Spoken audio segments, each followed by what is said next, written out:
Welcome everybody to another one. I just met this guy. His name is Wayne. Happens to be a fellow video and photographer. I guess you were more a photographer before, but now getting into video, right? Correct.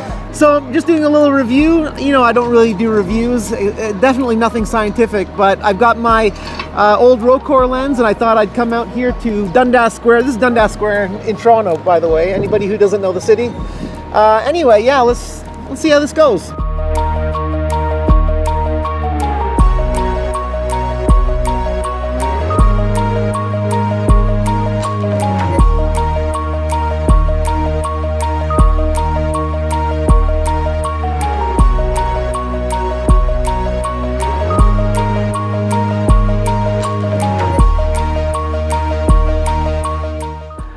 Hey everybody, I'm back inside thankfully. That was yesterday. It was freezing. It's another cold one today. I don't know what's going on with the weather in Toronto lately, but we were having all this beautiful warm weather and all of a sudden it got cold again. It didn't stop me from wearing my Hawaiian shirt that Mar got me. Mar's my girlfriend. Mar, I couldn't wait, had to put the shirt on. Anyway, if you couldn't guess from the title, this one, and of course that intro little segment, this is about a vintage lens, and it all started with a vintage camera, and that's this camera, this exact model and year and everything. This isn't the camera. The camera is actually with my sister. My sister's got it, and the lenses that went with it. But this is the same model and year and everything that I shot with in high school photography class. I was lucky enough that our high school had a photography class. Hey, Miss Midgie, if you're out there watching, my high school photography teacher, Miss Midjikovsky, you are awesome, and I owe you a lot, I guess. My real interest was in photography and film was from my dad, just watching him walking around with a camera everywhere. But you know, Miss Midgie really taught me the ropes, you know, all that technical stuff. Well, and compositional stuff and the art of photography. So I also used this camera in college to do photography, and my sister actually used it as well when she went to art school, and she also used it in high school. Now what made this camera really special was the lenses, the beautiful Minolta Rokkor lenses. This one is a Rokkor-X. Rokkor-X lenses were made for the North American market. They're a lot more rare, and they're a lot more optically perfect than the standard Rokkor lenses, apparently. I think Rokkor lenses are all optically pretty good, at least from what I understand. I'm not really sure how much better the Rokkor-X lenses are, but this particular example is a Rokkor-X lens.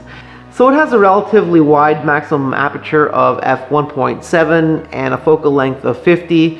Those two things combined give one the opportunity to achieve some nice out of focus backgrounds. There is an example here.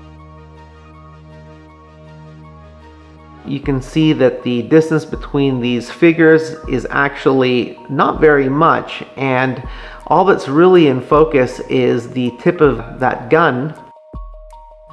That just shows you how really thin that focus plane is. Now, the distance, of course, from the camera makes a difference. And here I'm at the minimum 45 centimeter focus distance. So something that really made this camera special, which, you know, I didn't know when I was a high school kid. I just thought I was the odd one out with the Minolta because most people were shooting something else. It really came down to the glass. The Rokkor lenses that Minolta was making were fantastic.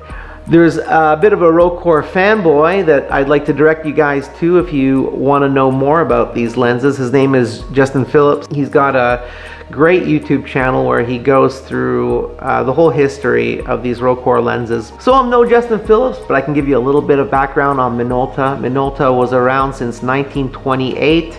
They went through a lot of changes in their history. One of the big ones was in 2003. They merged with Konica, and then 2 years later, a merger, not a merger, but an acquisition was complete when Sony bought Minolta. Minolta was one of the only companies to actually manufacture their own glass. They didn't outsource their glass from anybody.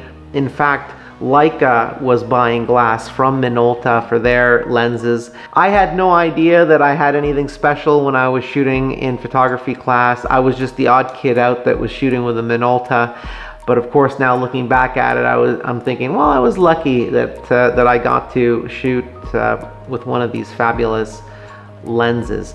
So speculation is that Minolta dropped the Rokkor name in the early 80s when they had financial hard times because they couldn't keep up the quality and didn't want the Rokkor name associated with anything less than the lenses they had produced up until that point. So as far as my dad could figure, in a recent discussion we had about this camera, the reason that he bought it in 1979 was because that was the year that we went on a family vacation to Hawaii, and he figured that it would be better than this camera, the camera that he gave me in 1979. So he bought this new in 79, gave this to me in 79, his old camera, which also made it with us to Hawaii, and I took pictures with this there. Although this camera was new in 79, the lens on this camera is actually from 77. I know this is a 77 lens because the lenses that came after this used a filter thread of 49 millimeters. So Minolta wasn't copying anybody when they were making these lenses. They were out there to innovate. That's why they were manufacturing their own glass, so they could make it exactly the way they wanted. Minolta was coming up with their own coatings. They were the first ones to put advanced coatings on a camera lens. Minolta put out the first autofocus system. Minolta did so many things ahead of everybody else at the time. And I think now people are really just starting to see how amazing these Rokkor lenses really are. So other affordable options, I mean affordable options because things can get pretty crazy when it comes to vintage lenses. You can spend a lot of money on them if you want to. But for something in sort of this kind of price bracket, the Helios or Helios price bracket, I would say, why would somebody buy a Rokkor over something else? And my answer would be the quality. If you put this up against a Helios lens, there really is no comparison.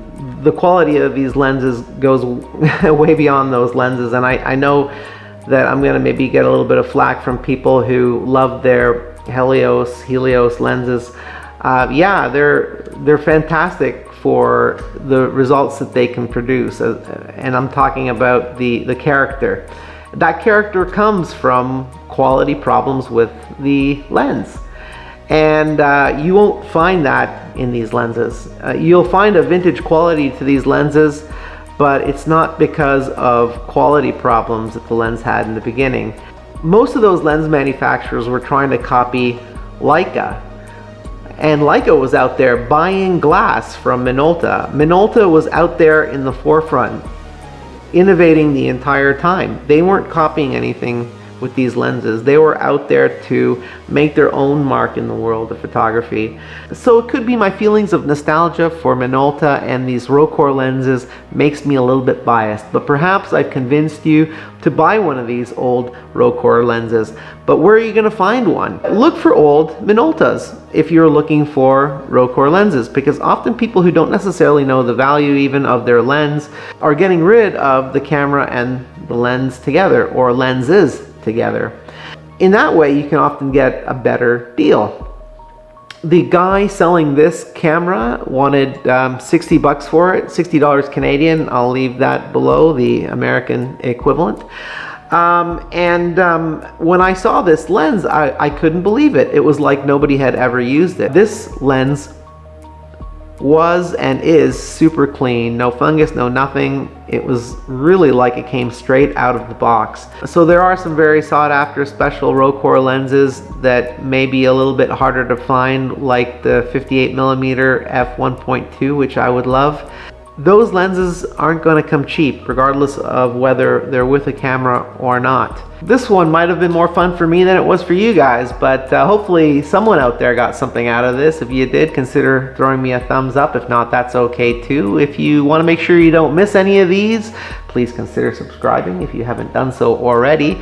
If you've got something to say about these Rokkor lenses, some good experiences, bad experiences, maybe some other vintage lenses that you prefer over these, or maybe you want to get mad at what I said about the Helios lenses, that's fine too. I do like those lenses. Like I said, I've owned all of them, but you know, leave that in the comments below. Until next time, keep working to make your chosen idea a reality. Peace. I don't know, do you think that was a good one?